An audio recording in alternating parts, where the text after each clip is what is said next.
Abonnez-vous et cliquez aussi sur la petite cloche de notification pour ne rien rater de nos prochaines vidéos.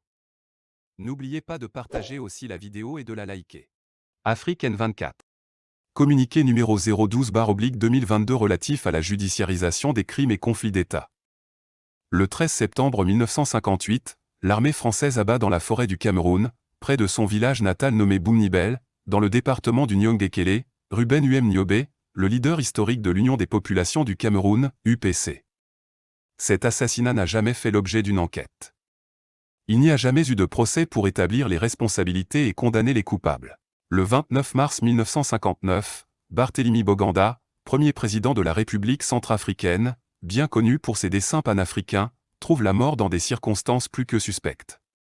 En effet, ce jour 29 mars 1959, en début d'après-midi, le leader centrafricain termine une visite à Berberati, dans l'ouest du pays, et monte dans l'avion qui doit le ramener à Bangui, la capitale. L'aéronef explose en plein vol environ une heure après le décollage.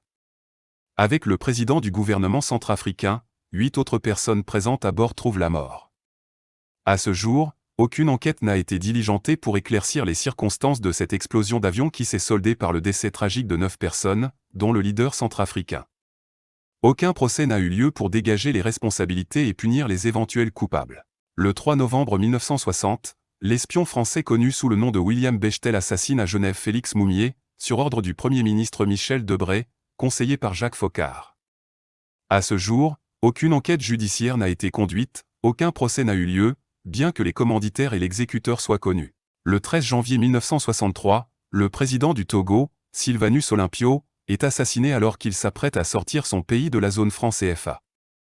À ce jour, aucune enquête sur les circonstances de sa mort, aucune poursuite judiciaire, aucun procès. Le 19 février 1964, des parachutistes français opèrent une véritable tuerie à Libreville.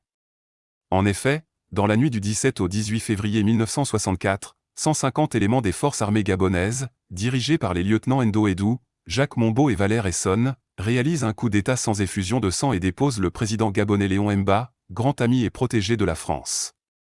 Le 19 février, sur ordre de Charles de Gaulle, 2 compagnies de parachutistes français, dont la compagnie autonome de parachutistes d'infanterie de marine, CAPIMA, prennent d'assaut le camp militaire de Baraka à Libreville, où sont retranchés les mutins, et y exécutent un vrai massacre.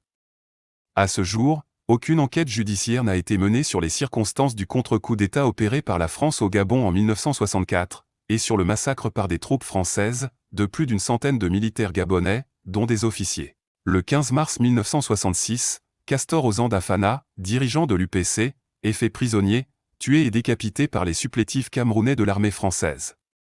Ce meurtre horrible n'a été suivi d'aucune enquête, d'aucune poursuite judiciaire. Le 13 avril 1975, le président tchadien François Ngarta Tombalbey est assassiné dans son palais à N'Djamena, à l'occasion d'un coup d'État. Seulement 3 ans auparavant, il avait rompu les relations de son pays avec la France. La mort brutale de Tombalbey n'a donné lieu à aucune enquête, aucun procès. Le 18 mars 1977, le président du Congo-Brazzaville, Marien Ngouabi, est assassiné dans sa résidence au cours d'un coup d'État perpétré par un commando de l'armée congolaise. Le président assassiné entendait mener une politique marxiste dans son pays. À ce jour, aucune enquête judiciaire n'a été réalisée pour déterminer les circonstances de la mort de Marien Ngouabi. Aucun procès n'a eu lieu. Le 13 mai 1978, le président Ali Swali Mtsachiwa est exécuté par les mercenaires de Bob Denard qui avaient assailli le palais présidentiel pour remettre au pouvoir le président Ahmed Abdallah Abderrahmane. En 3 ans, ce jeune président socialiste avait initié un modèle de développement endogène, et organisé la courageuse marche verte en faveur du retour de l'île comorienne de Mayotte illégalement occupée par le colonisateur français. Le 26 novembre 1989, le même Bob Denard fait tuer le président Ahmed Abdallah dans son bureau, en présence de Jean-Paul Guerrier, par ailleurs suspecté du meurtre de Dulcie September, représentante de l'ANC. Le Comorien avait eu le tort d'adresser un mémorandum sur la question de Mayotte, au président François Mitterrand, à Pérez de Cuéllar, SG de l'ONU de l'époque, en visant une table ronde internationale pour retour de Mayotte dans le giron comorien. Le 20 mai 1999, la cour d'assises de Paris acquitte Bob Denard. Le 15 octobre 1987, le jeune visionnaire et bouillant capitaine Thomas Sankara, président du Faso, est assassiné avec une douzaine de ses compagnons à Ouagadougou, lors du coup d'État opéré contre lui par son ami de toujours, le capitaine Blaise Compaoré. Après bien de blocages et d'atermoiements, le procès des assassins de Thomas Sankara a pu avoir lieu, 35 ans plus tard. Les responsabilités ont été dégagées, et les coupables condamnés à de lourdes peines. Le 20 octobre 2011, Mouammar Kadhafi, le président de la Libye, est sauvagement assassiné, son meurtre révoltant filmé et posté sur Internet par les auteurs, des rebelles soutenus par la coalition de l'OTAN alors en guerre contre le leader de la Jamaïria. À ce jour, près de 10 ans après, aucune enquête judiciaire n'a été réalisée sur la mort de Kadhafi, les circonstances de l'attaque de son pays par les forces de l'OTAN, la destruction de la Libye et la déstabilisation de toute la région du Sahel qui s'en sont suivies. Au Congo-Brazzaville, 2 guerres ont endeuillé le pays pendant le mandat du président Pascal Lissouba, 1992 à 1997. On parle aussi des « disparus du Beach », estimés à près de 353 victimes dans l'année 1999 sous le régime du président Sassou Nguesso. À ce jour, on ne signale aucune enquête, aucune poursuite judiciaire en cours. En Côte d'Ivoire, de violents et sanglants soubresauts sont survenus depuis la disparition en 1993 du président Félix Houphouët-Boigny. Près de 10 000 Ivoiriens y ont perdu la vie. Aucune enquête judiciaire n'a été réalisée, aucun procès n'a suivi ces tueries. Le procès à la Cour pénale internationale, CPI, du président ivoirien Laurent Koudou-Gbagbo et un de ses proches lieutenants, Charles Blé Goudé, a débouché, après 10 ans de procédure, sur l'acquittement des 2 accusés. Aussi, jusqu'à présent, les vrais coupables ne sont pas inquiétés. Au Gabon, à chaque élection présidentielle, les manifestations contre les résultats truqués du gouvernement sont réprimées dans le sang. Ce fut le cas en 1993, 1998, 2009 et 2016, avec une mention particulière pour 2016 où la barbarie du régime en place a atteint des sommets inégalés, avec l'attaque dans la nuit du 31 août du quartier général du président élu Jean Pigne, le massacre sur place d'une centaine de Gabonais, et les tueries dans les artères de Libreville, Port-Gentil et Oyem pendant les jours qui ont suivi. À ce jour, il n'y a eu à la suite de ces événements tragiques ni enquête, ni poursuite judiciaire. Au Togo, à l'occasion de l'élection présidentielle du 22 février 2020, de nombreux civils ont perdu la vie durant 6 mois de manifestations contre la victoire usurpée de Faure Yadema, exigeant le respect du verdict des urnes en faveur du docteur Gabriel Messan Agbeyome Kodjo, le vrai vainqueur de l'élection. Aucune enquête n'est venue sanctionner la répression violente opérée par les militaires sur les manifestants, aucun procès n'est venu dégager les responsabilités. Voici une liste courte et non exhaustive de crimes d'État et d'événements tragiques auxquels le droit positif et pénal n'a pas été appliqué, parce qu'ils n'ont pas été judiciarisés alors qu'il existe des instruments internationaux et parfois nationaux pour le faire. Qu'il s'agisse d'assassinats de leaders et présidents africains, de massacres perpétrés par les dictateurs france-africains sur leur peuple ou encore d'attaques illégales de pays souverains par des forces étrangères, il est possible que des enquêtes judiciaires soient commanditées, des poursuites menées, les responsabilités établies et les coupables condamnés. Il existe des instances et organes habilités, nationaux et internationaux, qui peuvent et doivent être systématiquement saisis. Contre le mensonge, contre l'injustice, contre l'obscurantisme et les crimes qu'ils véhiculent, il faut systématiquement saisir le levier du judiciaire, même si cela prend du temps suite à des blocages de diverses origines. Le procès des assassins de Thomas Sankara a finalement eu lieu. Cet exemple est parlant et doit absolument faire école. Au Tchad, le 20 octobre 2022, les militaires ont massacré des manifestants désarmés, sur ordre de Mahama Kaka Déby, le chef de la junte soutenue par l'État français. La sanglante répression a fait près de 200 morts et 1000 blessés. Si ce nouveau crime d'État, le dernier en date sur le continent, n'est pas judiciarisé, il viendra rallonger la liste que nous avons égrenée tantôt, avec en prime l'impunité des auteurs, parce que le judiciaire n'aura pas été sollicité. En ce début de millénaire où l'Afrique revendique son honneur et sa souveraineté, et compte bien faire entendre sa voix dans le nouveau monde multipolaire qui s'annonce, ces dignes fils doivent désormais savoir se saisir des instruments nationaux et internationaux disponibles pour défendre vérité et justice.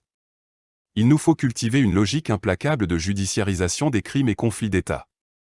Toute mort suspecte, tout meurtre commandité, tout assassinat de leader ou chef d'État africain, tout massacre perpétré sur des populations africaines doit obligatoirement conduire à une action en justice devant les instances et organes habilités. En ce début de millénaire, le crime d'État, le crime politique ne peut et ne doit plus être impuni sur la terre de Kama. C'est pourquoi, nous, associations, partis politiques et personnalités membres de la plateforme néo-panafricaniste de souveraineté, décidons de nous constituer en une organisation non gouvernementale, ONG, dénommée Organisation néo-panafricaniste de souveraineté, ONS.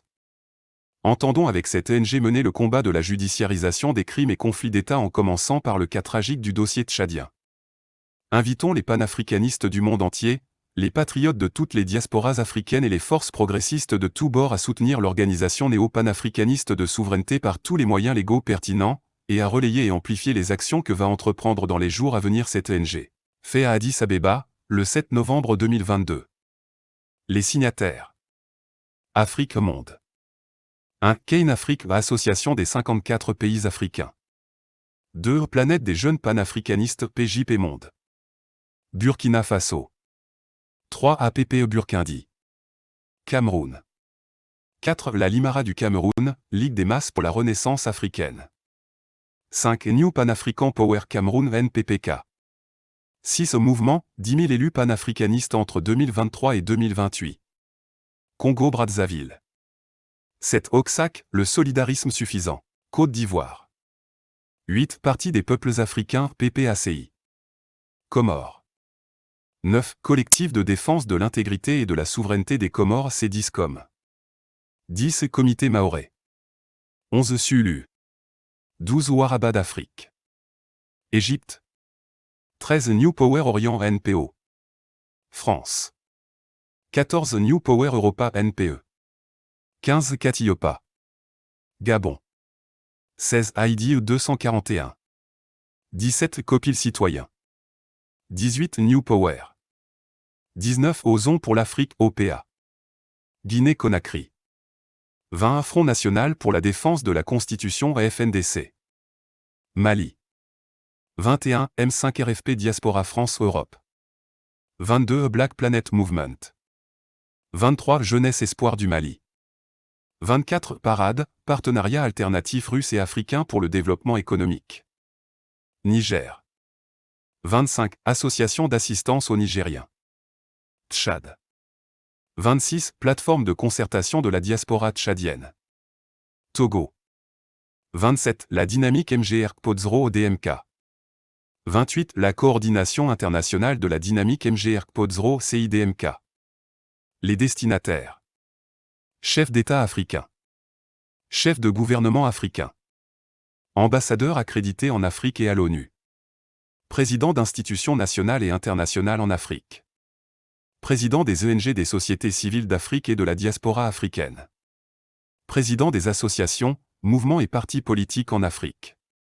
Citoyen d'Afrique et du monde. Likez la vidéo si ce n'est pas déjà fait. Laissez aussi votre point de vue en commentaire.